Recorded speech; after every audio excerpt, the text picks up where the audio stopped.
Co-chair of the Bill and Melinda Gates Foundation, Mr. Bill Gates, has engaged innovators and creators in Lagos. In a conversation he hopes will help drive the advancement of artificial intelligence in Africa, especially to fight inequity. The moderated event was aimed at gathering insights and sharing perspectives on how science and innovation can accelerate positive change and contribute to a brighter outlook for Africa.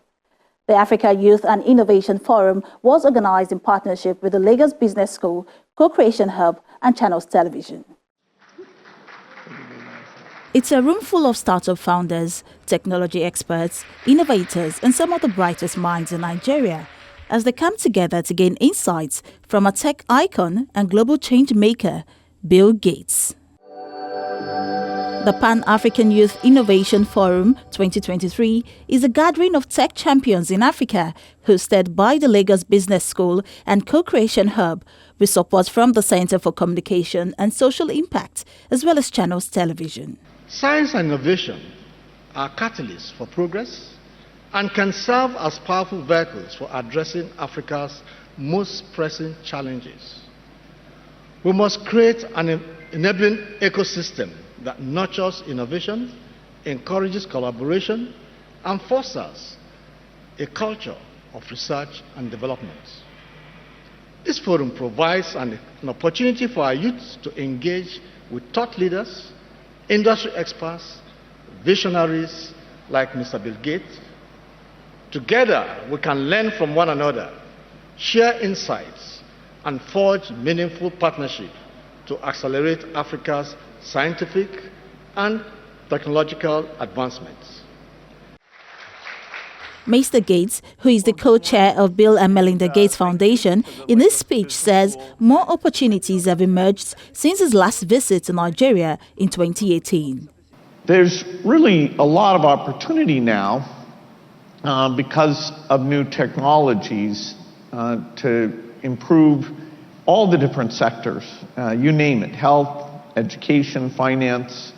Now Nigeria is in some ways a contrast. The challenges I talked about 5 years ago, focusing the finances on investments in the future, having strong finances, having a level of stability economically and in terms of security that allows for long-term investments.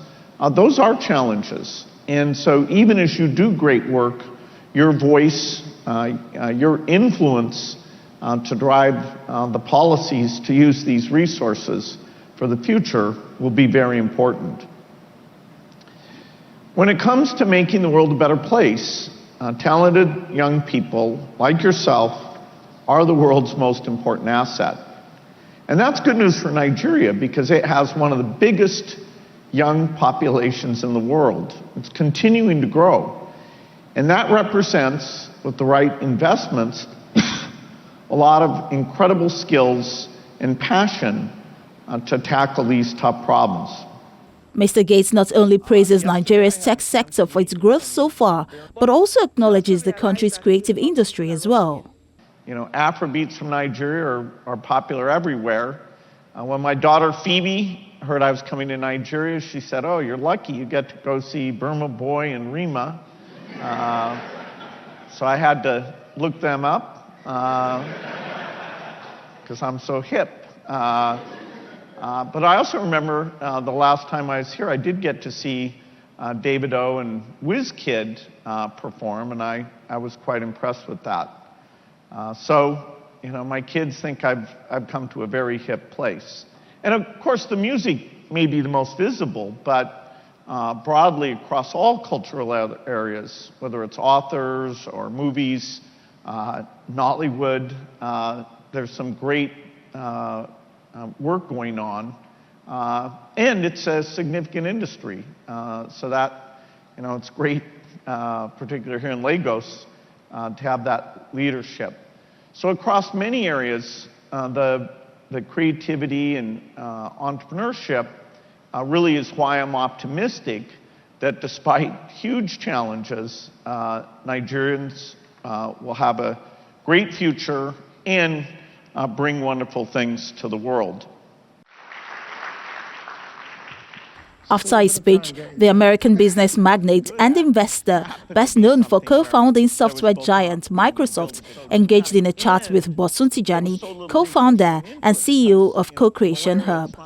It was a rare opportunity to get into the mind of the global philanthropist and technology leader and understand why, after being so successful, he uses his resources and expertise to deliver impacts. You seem to be well invested and interested in literally everything you work on. What sort of framework do you use to decide what's urgent, what's important, what issues you should focus on?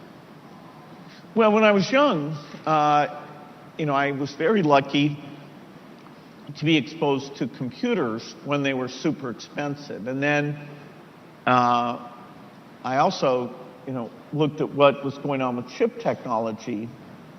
And so the idea that the personal computer and magic software combined with that could really be a fun tool for me to use to get things done, but then more broadly for everyone, that was very motivating. And, so it's a nice match that the thing that I was good at happened to be something where there was both an opportunity to build a big company and to have an impact.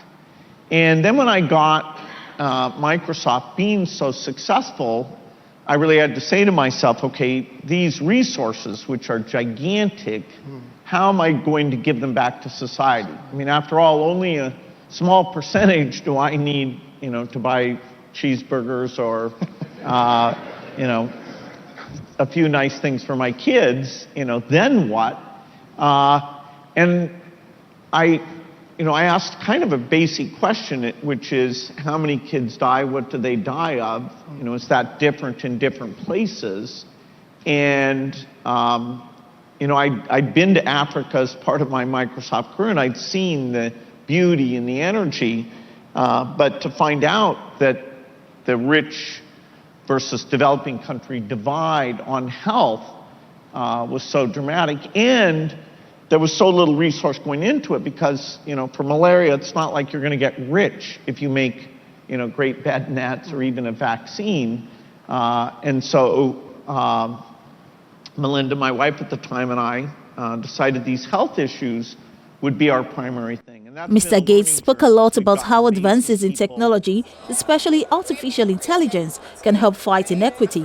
He provides insight on the impact AI could have on education, health, agriculture, and even government services. His suggestion on the adaptation of AI in Africa was that it should cater to the continent's realities. We need AI capability here in Africa. We need AI experts here in Africa. We need to adapt to African languages. In health, the challenges of health in Africa are very different, so we need the data sets that go in. So if you can't get to a doctor, which many Africans can't, and you're talking to it in your native language, its ability to diagnose, that's dengue, that's yellow fever, that's malaria. We're not just going to take some, U.S. medical thing and be able to apply that. Well, in general, in Africa and in the entire world, it'd be hard to overinvest at AI at this point. And that includes just taking the AI that's there and saying, hey, how do we make government bureaucracy quicker? Yes. Can we approve applications like twice as fast as we do?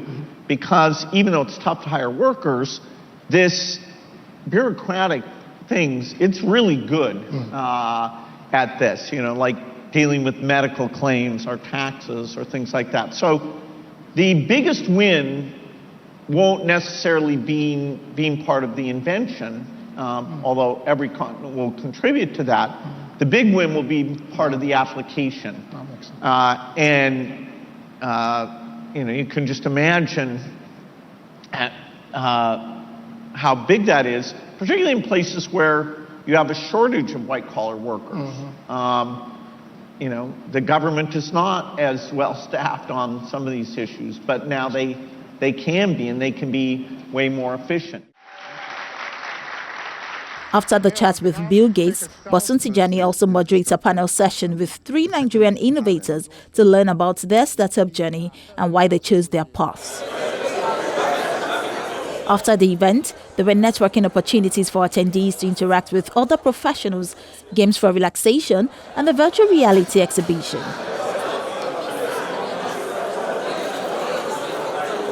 Here's what some of the organizers had to say about Bill Gates' visit. Every problem is a profitable business opportunity, but most times we focus only on the problem. We forget that what even made Bill Gates great is solving a problem. Okay, he was born at a time when computers were very expensive. You only had mainframe computers, and it was his passion and desire to put a PC on every desk that drew him into wealth and prominence globally. And so we need to change our perspective in Africa to see that our problems are opportunities to create businesses that solve them. That's how we create jobs and that's how we create wealth. Because if you provide solutions, people will be willing to pay. This event has been quite insightful, and you and I know that the role of technology can never be overemphasized. It helps in making sure that things are being done faster. I'm very happy with the insights that Bill Gates gave today. It was quite engaging, the conversation was quite engaging, even his responses to the questions that were being asked. It was really, really beneficial to all the participants, the attendees, all those that attended the event today. So it was quite good, and there are lots of takeaways for me. For me, the importance of youth embracing science and technology and being innovative is key. Other attendees at the event talk about how the conversation resonated with them and can make an impact on the minds of young innovators. I'm not just a change maker, I'm a dreamer, and I believe that the only future worth dreaming of is one that includes all of us, right? I want to talk about a future that is very inclusive. We're saying that there are people, for example, there are 20 million children that cannot be in school, right? So, and we talk about this future, Bill Gates talk about AI, technology, technology is eating the world, software is eating the world, but then there are 20 million children that don't even have basic literacy. So how do you expect them to function in a future like that? It's really impossible. So they become a liability to that future.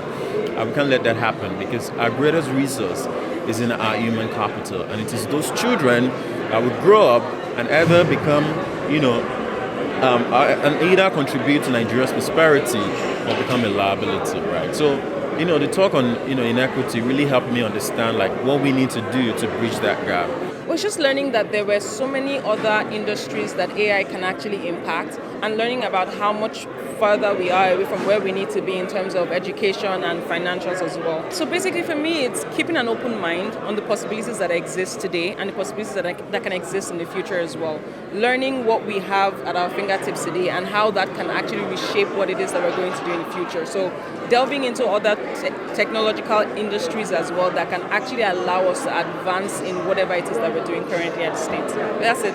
To me, listening to some of the points that were being made and some of the information that was being shared and the impact that we've had on somebody who's one of the biggest minds in the 21st century with Bill Gates, to understand that he's talking about our culture here. He's talking about Davido and WizKid and different things like that, but he's also giving us insight about the healthcare system and agriculture and different things like that. So I think it should be inspiring, and it should let everybody here know that that what we are doing here is making a difference, is making waves. Not everything is positive, not everything is exactly the way we want it, but we still do have that opportunity and that chance to make those relationships and make those moves that will put us in a better position. The Youth Innovation Forum is an avenue for Bill Gates to engage young innovators and creators who are providing solutions to Africa's challenges, as well as share insights on how they can drive positive change in various sectors on the continent using artificial intelligence.